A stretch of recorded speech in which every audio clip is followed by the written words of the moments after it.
नमस्कार। स्केचअप नेपालमा तपाईलाई स्वागत छ। आजको यस पाठमा हामी सर्वे गरेर ल्याएको डाटाबाट स्केचअपमा 3D कसरी बनाउने त्यो सिक्न गइरहेका छौं। सर्वे गरेर ल्याएको जुन अटोक्याडको डाटा हुन्छ अथवा टोपोग्राफिकल त्यो डाटा हुन्छ त्यो जहिले पनि 3D मा हुन्छ। हामीले अटोक्याडमा केही स्टेपहरु हामीले अपनाउनु पर्ने हुन्छ। त्यो स्टेप भनेको obviously फ्ल्याटन भन्ने कमान्ड, जसले गर्दा अटोक्याडमा सबै कुराहरु एउटै एलिभेसनमा आउँछ। त्यसपछि हामीले अनवान्टेड कुराहरु पनि हामीले डिलिट गर्नु पर्ने हुन्छ। त्यसको लागि हामीले पर्ज भन्ने कमान्ड हान्नु पर्ने हुन्छ र अटोक्याडको युनिट के छ त्यो हामीले पनि विचार गर्नुपर्ने हुन्छ। स्केचअप र अटोक्याडको युनिट मिलेको हुनुपर्छ।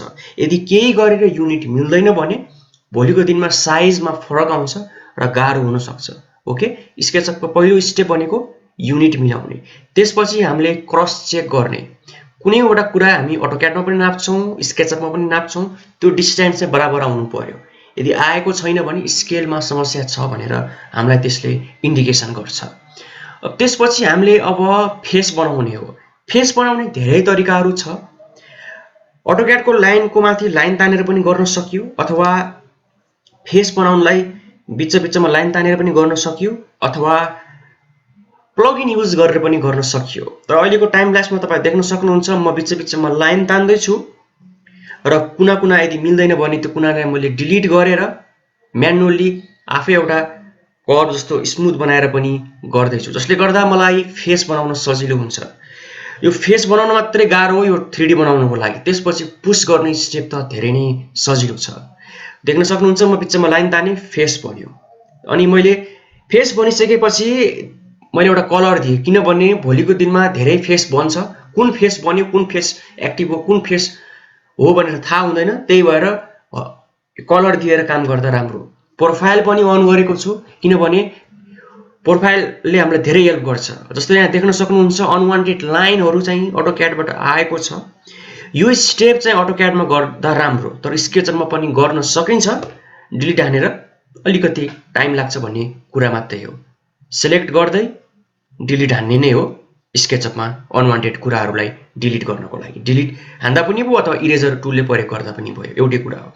स्केचअपमा दुईटा फेस हुन्छ, फ्रन्ट फेस र रिभर्स फेस। सकेसम्म मटेरियलहरु फ्रन्ट फेसमा लगाउनु होला, रिभर्स फेसमा नलगाउनु होला।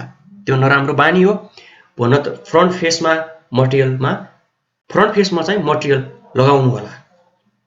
त्यही स्टेप रिपिट गरिरहेको छु। डायगोनल लाइन तान्दै छु, फेस बनाउँदै छु। स्पेशली कुना-कुनातिर चाहिँ मैले अलिकति विचार गर्नुपर्ने हुन्छ। ओके, फेस बन्यो। फेस बन्न साथ हामी देख्न सक्छौं हामीलाई प्रोफाइलले कति हेल्प गरिरहेको छ, फेस बन्यो कि बनेन भनेर। अनि त्यसपछि हामी हरियो कलर लगाउँछौं। फाइललाई सेभ गर्नु होला कन्ट्रोल एस दाबेर। स्केचअप फाइल हामीले सेभ गर्नुपर्ने हुन्छ बेला-बेलामा, किनभने स्केचअप बन्द हुन सक्छ, जसले गर्दा तपाईले गरेको कामहरु लस हुन सक्छ। अब अगाडि गरेको स्टेप नै म गर्ने हो। सो म अलिकति एक्सप्लेन गर्न चाहन्छु अझै, अनि त्यसपछि चाहिँ म म्युजिक बजाउँछु। तपाई म्युजिक हेरेर चाहिँ यो टाइम ल्याप्स भिडियोको इन्जोय गर्न सक्नुहुन्छ। जस्तै यो कुनाको पार्ट चाहिँ अलिकति इम्पोर्टेन्ट छ, अलिकति हेर्न सक्नुहुन्छ म के गर्दै छु। त्यसलाई डिलिट हाने, त्यसपछि त्यसरी फेस बनाएको। सो फेस बनाउन त्यस्तो नयाँ स्टेप मैले केही गरेको छैन। बीचमा मैले लाइन तान्दै फेस बनाउँदै हो। सो मैले अब धेरै एक्सप्लेन गरे पनि ट्युटोरियल बोरिङ हुन सक्छ।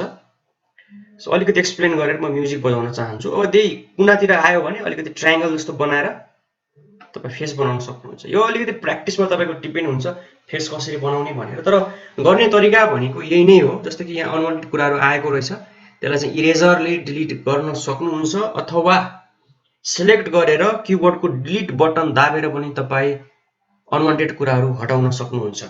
ठीक छ? त्यही हो, प्रोफाइल चाहिँ अन गर्नु होला। त्यो चाहिँ एकदमै इम्पोर्टेन्ट स्टेप हो है। फेरि थाहा नै हुँदैन हामीलाई फेस कहाँ बन्यो भनेर। ओके, जस्तै कि यहाँ कुनाको पार्ट हेर्नुस्, मैले लाइन ताने, यो प्रोफाइलले मलाई एकदम हेल्प गरिरहेछ। कहाँ हाम्रो फेस बन्यो, कहाँ हाम्रो फेस बनेन, प्रोफाइलले मलाई एकदम हेल्प गरिरहेको छ। सो अब चाहिँ म म्युजिक बजाउन चाहन्छु। तपाई म्युजिक हेर्दै यो टाइम ल्याप्स इन्जोय गर्नु होला। जहाँ चाहिँ हाम्रो फेस बन्ने पार्ट आउँछ, फेस बनिसकेपछि जहाँ हाम्रो पुश गर्ने पार्ट आउँछ, म त्यो पार्टबाट चाहिँ एक्सप्लेन गर्न चाहन्छु।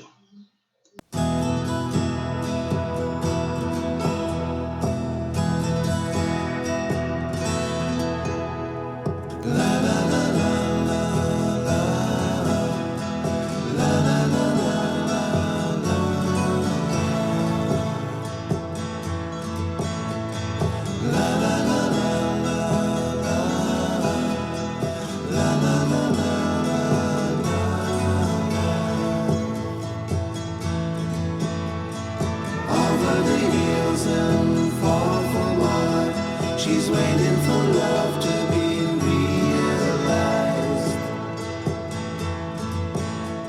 I'll send her my heart covered as a gift, and hope that you'll take it into her side. La la la la la la la la la la la.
Over the hills and far from mine, she's waiting for love to be realized.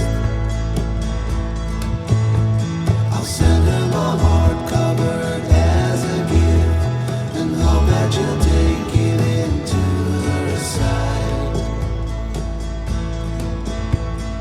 La la la la la la la la la la.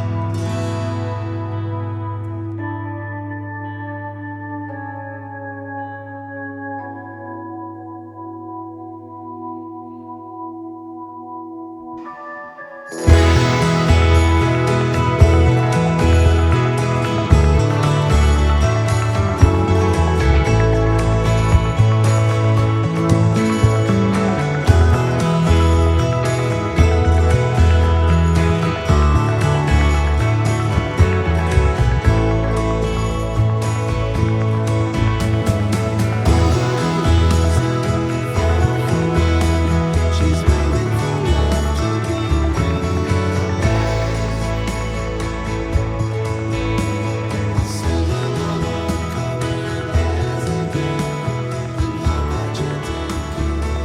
Send her my heart covered as a gift, and hope that you'll take it into her side. So हामीले face बनायौँ।